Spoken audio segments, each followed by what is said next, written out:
If you're a writer and your book heavily features a police presence, you need to go on a ride-along. I just went on one. I'm going to break down everything you need to know about how to set this up and make the most of it. Now, there's a bonus step to making this even easier, but we're going to get to that at the end. The first thing you need to do is actually go to Google, and you're going to Google your local police department name and ride-along. This will bring up a form that you then fill out, and you're going to have to take it to the local police station because you have to sign things in their presence. You're going to turn in the paperwork, they're going to do a background check, and then they're going to contact you about setting up your day. Now, this can take up to 10 days, but it only took less than 24 hours to run the background check on me and to contact me about setting up a time. Pro tip here, when you're filling out the form, give as much information as possible because they're going to be pairing you with an officer to ride along with. That means they want to pair you with the best suited person to answer your questions to your specific book. So let them know you're an author, you're doing book research, and it's about these specific topics, or you need to talk to these kind of people so that they can pair you with the perfect person or the best possible person to answer those questions based on their experience and what they can do to help you. I found this to be an incredibly easy process.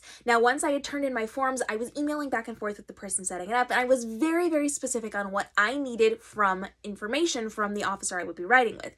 They were then able to send me local cases that were kind of similar so I could get a very good background and ask specific questions based on those and based on what I was going to be doing inside of my book. Now, once you set up the date, they will be sending you information that you need to read through. You need to agree to all of these things to make sure that you know what you are and are not allowed to do, where and where you cannot be, all of that information, and they're going to break it down very easily for you, and then the officer will guide you through things as well. Now about that bonus tip. If you want to make this even easier on yourself, look for functions in the community where the police are interacting with the community, like a coffee with the community event. Show up, introduce yourself, meet the right people, and they will guide you to the proper places much easier and much faster than if you just filled out the form and turned it in. There are a couple things you want to keep in mind as you're preparing for your ride-along, including your attire. You are going to need to be able to function and to move, so wear pants and then wear shoes that you can function in without stepping out of. You want to make sure you're wearing a higher shirt, and you probably want to bring a sweater with you just because it gets a little cold in the car as they are blasting that air conditioning if it's in the warmer months because it's really hot under all of their gear.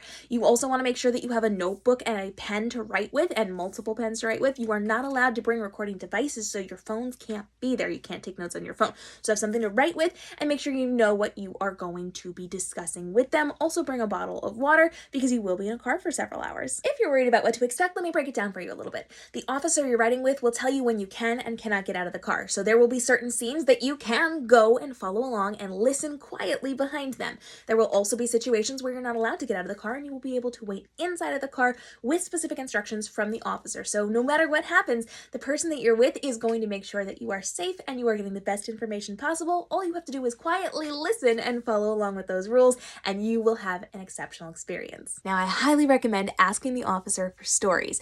Not only do you want your questions answered, but you want to hear about their experiences. Let them talk about what makes their job interesting to them. Let them talk about their interesting cases or things that they want to impart on you wisdom-wise, because they're going to be giving you a lot of really great questions that you might not have asked yourself and answers to those things that you didn't know you needed to know. The more information you can give to the officers, the better quality answers you're going to get. So make sure you know going into this what exactly you want to learn, and be sure to ask questions about everyday common things.